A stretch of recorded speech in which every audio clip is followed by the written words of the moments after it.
Hi guys, welcome back to my channel. Happy New Year. Hope you've all had a very great summer break.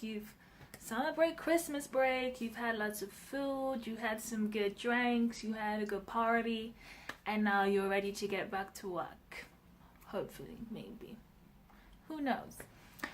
Today I'm gonna move away from the anxiety series and I'm gonna talk a little bit about psychosis. So originally I was gonna start a series on depression, but I feel like, depression gets a lot of coverage in the media anyway, so it would be nice to talk a little bit about psychosis. And when I did my original video, I had a lot of people asking me, what actually is it? They've not heard much about it, so I thought it would be a good idea to pick up from there. So there is generally a lot of confusion around the term, but it's not unwarranted because even in the psychology, mental health world, there's not really a set definition of what it is. I'm going to give you a description that is from this little booklet that I was given after my episode, so you can kind of get an idea about how people understand it. So what is psychosis? It says, psychosis is a word often used to explain a number of experiences or symptoms that happen together. These may include hearing voices, having jumbled thoughts, having frightening or unusual ideas, and having little or too much energy. These symptoms of psychosis may develop over weeks and months and can happen to anyone. It's most common for them to begin in young people between the ages of 14 and 35. So the key thing to note, I think, is that psychosis is not really a thing in itself. It's more of a collection of symptoms that you or the people around you find distressing. So let's say, you're hearing voices, you're feeling that people are putting thoughts into your head, you're having visual hallucinations, these types of things. And the experience of this is causing you and your family distress. And the distress part is really what is important, because there's a lot of people out there that have experiences of hallucinations regularly. It's very commonplace, but the fact that it's not in conjunction with the stress, it doesn't gain the kind of clinical attention that kind of ends up in diagnosis, let's say. So it's a very common experience. It's just when it's tied to a certain amount of distress or overt, troubling behavior that it can become, part of a bigger problem. And so I will give you two examples of research that shows this, that is taken from this book, Madness Explained. It's a very good book. It's a very dense book, but it has a lot of history around, diagnosis of psychosis, schizophrenia, madness, and how we understand these types of phrases. And it's very good. It's got a lot of useful information in it. And I will just share with you two of the pieces of research that show that these experiences are commonplace in the general population. So these are quite old studies. One of them is from 1991 and the other one is from 2000, but the findings have been, replicated, and there's a lot of recent studies that I'm sure you could find that show similar results.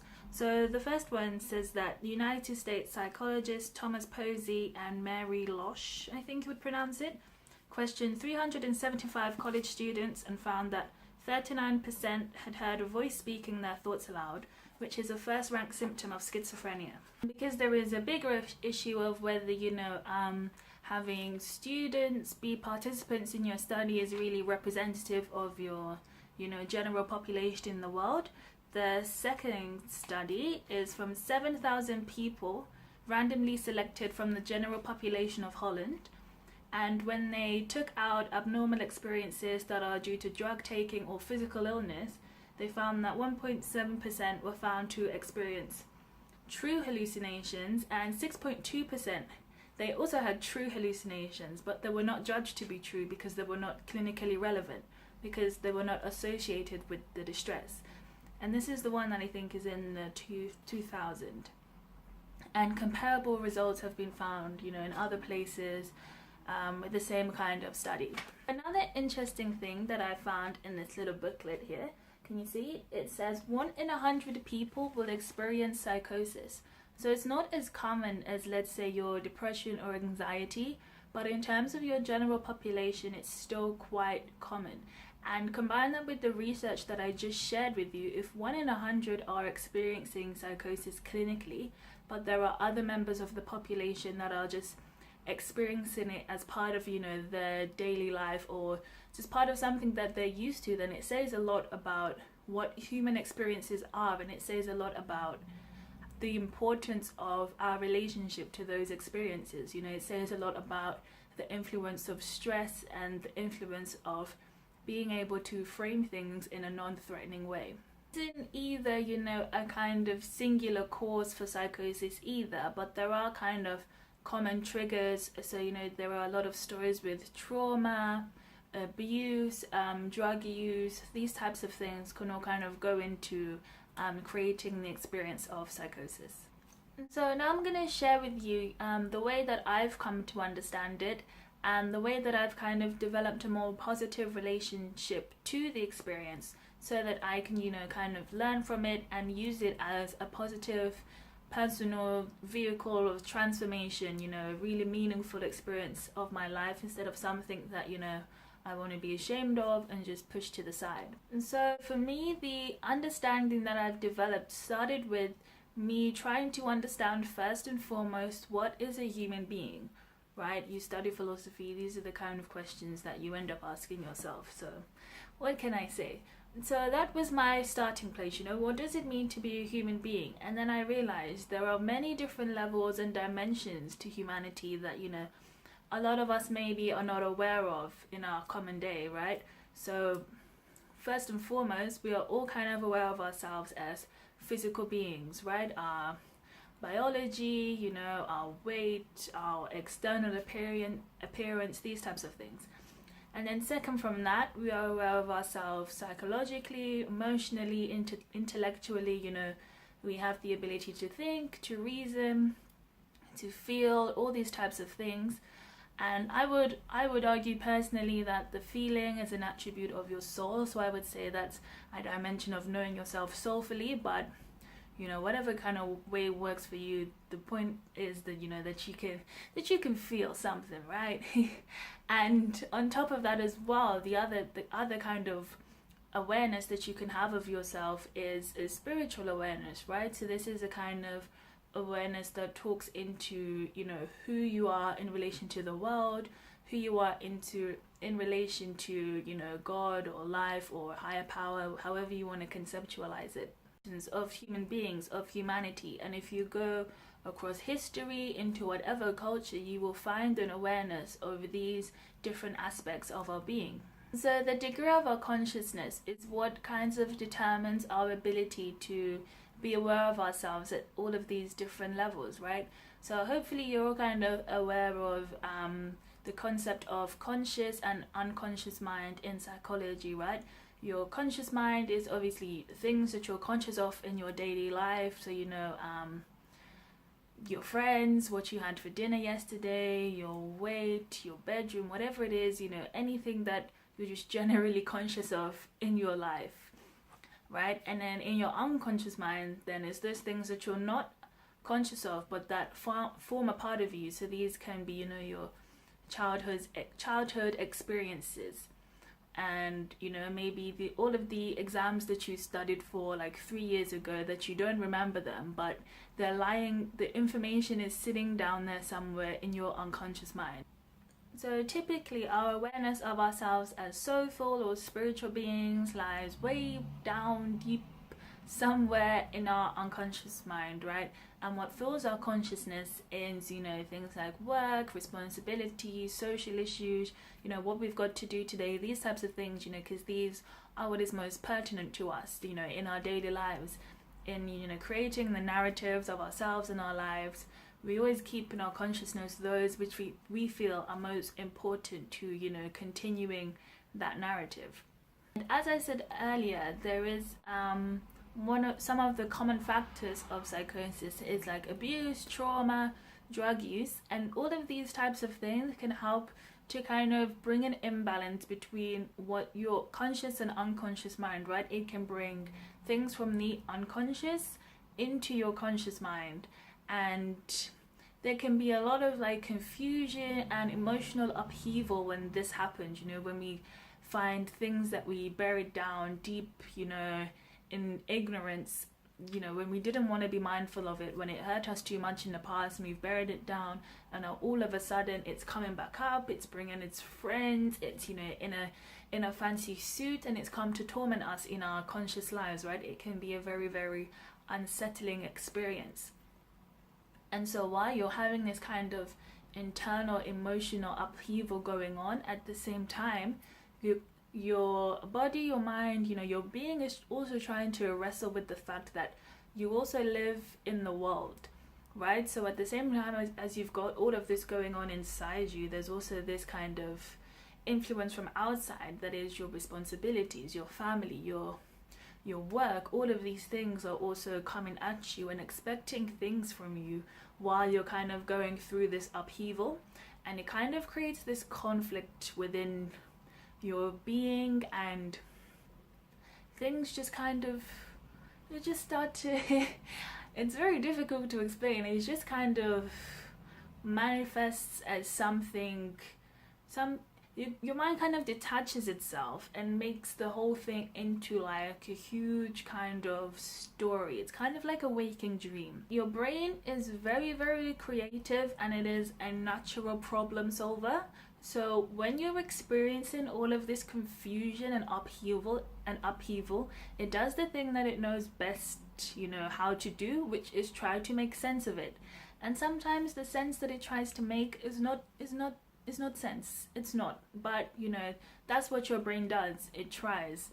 So, you know, you have all of these things going on, thoughts here, thoughts there, you know, some of them are weird, some of them maybe don't sound like yours, and all this stuff. And then your brain, being the creative, problem solving, dynamic being that it is, it's like, I've got it, I figured it out. Actually, all this, you know, confusion that's happening in my mind is happening because the CIA is running mind control experiments on me, and they're doing it from my neighbor's back garden. And that's also why my neighbor has been, you know, giving me weird looks recently, because, you know, he's feeling a bit guilty and he doesn't want me to find out. So actually, I'm gonna go there now and search through their trash, and I'm gonna find the evidence and figure it out and show you guys that actually that's what's happening to me. Right? And that's the kind of narrative that your mind tries to create when it's going through this kind of emotional upheaval, because, you know, it's not a nice thing. You don't want to feel pain. Your body doesn't want to, your mind even doesn't want to feel that kind of psychic pain, the kind of psychological, you know, disturbance that's happening. So it tries to, you know, cover it up in a little blanket and give you a kind of nicer kind of way to conceptualize it that protects your ego, right? That's the whole thing. The experience is trying to protect you, so it's trying to protect your experience of yourself, your idea of yourself. So you are never going to be the bad guy in this, and I'm not saying that you are, but your mind is always going to, you know, try to protect you in some way. So it's going to try and lift you up in the midst of this. So that's what it felt like to me anyway. This is the only way I can try to describe these things. And so sometimes when you've got all of this going on, you know, the kind of upheaval that occurs also makes room for you to become aware of yourself spiritually, right? So now you've opened up a spiritual dimension to yourself that you maybe didn't know was there. And then, you know, in the midst of all the confusion and all these kind of things and discoveries that are happening inside you, then, you start to have these kind of spiritual experiences, you know, and maybe you declare that you're Jesus or something like that. But it all kind of comes out of this kind of upheaval that's happening inside you, where layers are being taken off and things are being revealed to you and new parts of yourself are opening up. So for me, when I was coming out of this experience, you know, it was an opportunity for me to start a conversation with myself, right? And it's not a conversation that starts, oh, you know, what's wrong with me? What's wrong with you? It's a question of, what is that experience trying to teach me about myself, right? And this is the kind of way that you start to kind of open up and kind of open up the way to that experience being transformative and healing, right? So for me, one of the first answers to that question was that the experience was showing me that there's a lot of stuff in my unconscious mind that I haven't dealt with, and that I need to kind of bring to light so that I can live in a sense of wholeness, right? Live in a sense of, what can I say, like union with myself, and not be so kind of disjointed, and not feel like there's parts of me that I don't want to see, that I want to hide. I kind of have to deal with all those fears and insecurities and, let them reach the light so that I can feel comfortable in myself. And the second thing that it taught me was that, there are many dimensions to myself that I maybe hadn't been paying attention to. So my psychosis experience and all the subsequent ones were very, very spiritual. And if you watch my first video, I talk about being connected to this kind of love network and feeling like, all these spirits around me were like, ooh, like flossing, and me just being in oneness with that feeling. And, that experience taught me that was an aspect of myself that I wasn't engaging with. It was a part of myself that I wasn't allowing myself to feel or to connect with in my normal life. So in the episode of psychosis now, it's like augmented, right? So then that kind of taught me that that's something that I need to address. And so in this way, the experience becomes kind of, self-healing, self-transformative. It becomes a really, great time to learn about yourself and gain insight into yourself. But that can only happen when you're kind of ready to be open and honest with yourself, and really look at who you are and what's under the surface of what you commonly perceive as you. And while this for me was a really, really great kind of spiritual awakening type of experience, I just want to caution you just to be careful not to kind of paint it as that across the board.